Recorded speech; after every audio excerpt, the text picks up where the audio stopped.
भारत की खोज किसने और कैसे की। स्वागत है आप सबका आज के इस वीडियो में। दोस्तों, भारत का इतिहास ना जाने कितने रहस्यों से भरा है।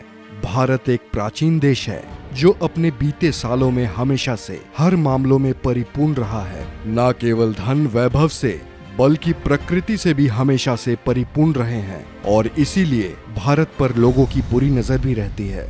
उसी समय यूरोप के लोग पूरी दुनिया में व्यापार करना चाहते थे। भारत में व्यापार करने के लिए उन्हें समुद्री मार्गों का पता नहीं था। उस समय अरब के लोग भारत के रास्तों को जानते थे, लेकिन उन्होंने यूरोप के लोगों को मार्गों के बारे में नहीं बताया। वास्को दी गामा पहले शख्स थे जिन्होंने भारत के समुद्री मार्गों को खोज निकाला था। कोलंबस भी भारत को खोजने गए थे, लेकिन अमेरिका जा पहुंचे। हालांकि आजकल पढ़ाया जाता है कि भारत के समुद्री मार्गों की वास्को दी गामा ने खोज की थी। सचमुच यह हद दर्जे की मूर्खता है कि भारतीय बच्चों को यह पढ़ाया जा रहा है कि वास्को दी गामा ने भारत की खोज की। पढ़ाया यह जाना चाहिए कि वास्को दी गामा ने यूरोप को पहली बार भारत तक पहुंचने का समुद्री मार्ग बताया। दरअसल पहले यूरोपी देशों के लिए भारत एक पहेली जैसा था।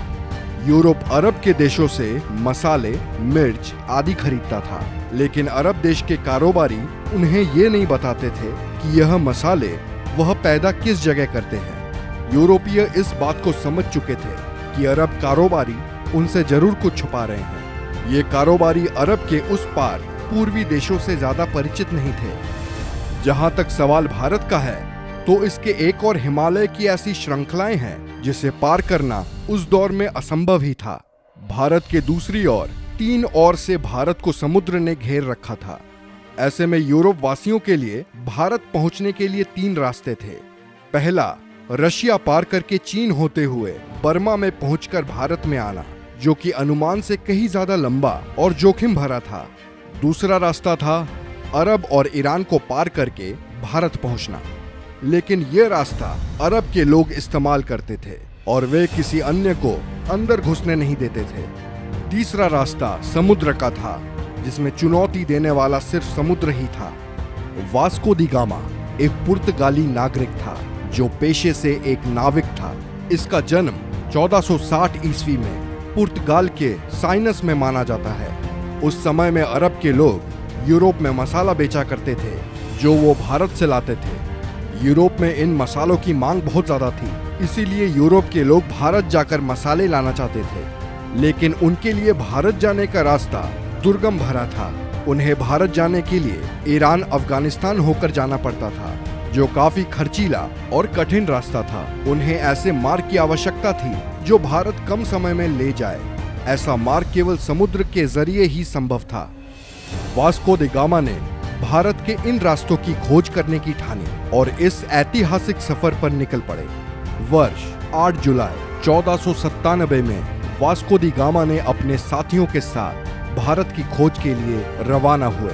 उसके जहाजी बेड़े में 4000 और 170 के करीब आदमियों का दल था। सबसे बड़े जहाज सेंट गैब्रियल पर वह खुद था। सबसे पहले वो अफ्रीका के अंतिम छोर कैप ऑफ गुड होम नामक स्थान पर पहुंचा। उसके बाद वह अफ्रीका के ही एक राज्य मोसम्बा आया, जहां के राजा ने उसकी मदद की और उसे एक अरब नाविक दिया जो भारत का रास्ता जानता था। वास्को दी गामा भारत कब आया?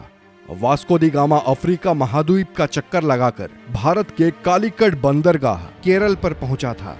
20 मई 1498 की तारीख थी जब वास्को दी गामा भारत के कालीकट बंदरगाह पर पहुंचा। भारत की खोज का यह सफर करीब 10 महीनों का रहा। भारत आकर वास्को दी गामा ने स्थानीय राज्य के राजा से व्यापार का समझौता किया। उसने कई प्रकार के मसाले खरीदे। भारत से पुर्तगाल आने के दौरान समुद्री तूफान से उसके जहाजी बेड़े को नुकसान पहुंचा और उसके दल के कई लोग मारे गए। पुर्तगाल लौटने पर उसका भव्य स्वागत किया गया। अगली बार भारत आने पर उसने कालीकट के राज्य पर आक्रमण कर दिया और कत्लेआम लूटपाट की। वास्को दी गामा ने यूरोप के लुटेरों, शासकों और व्यापारियों के लिए एक रास्ता बना दिया था। इसके बाद भारत पर कब्जा जमाने के लिए यूरोप के कई व्यापारी और राज्यों ने कोशिश की और समय समय पर वे आए और उन्होंने भारत के केरल राज्य के लोगों के धर्म बदलने में महत्वपूर्ण भूमिका निभाई। पुर्तगालियों की वजह से ब्रिटिश लोग भी यहाँ आने लगे। अंततः 1615 ईस्वी में यह क्षेत्र ब्रिटिश अधिकार में आया। 1698 ईस्वी में यहाँ फ्रांसीसी बस्तियां बसी। फ्रांस और ब्रिटेन के बीच के युद्ध के काल में इस क्षेत्र की सत्ता बदलती रही।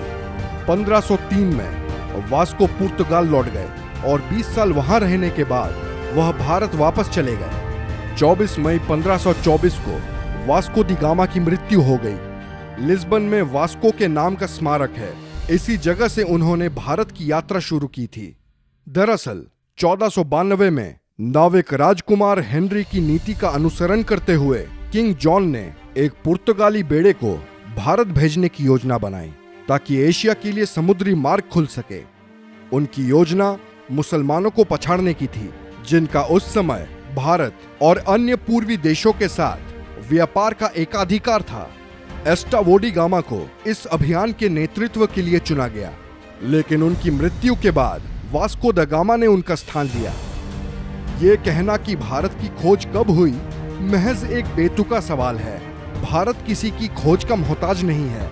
इस देश का इतिहास कुछ हजार या लाख नहीं, करोड़ों साल पुराना है। वैसे आप लोगों को क्या लगता है, क्या भारत की खोज का श्रेय एक व्यक्ति को देना सही है? अपने व्यूज हमें कमेंट सेक्शन में बताएं। वीडियो अच्छी लगी हो तो लाइक करें, शेयर करें और ऐसे ही अमेजिंग वीडियोस के लिए हमारे चैनल को सब्सक्राइब करें। मिलते हैं अगले वीडियो में।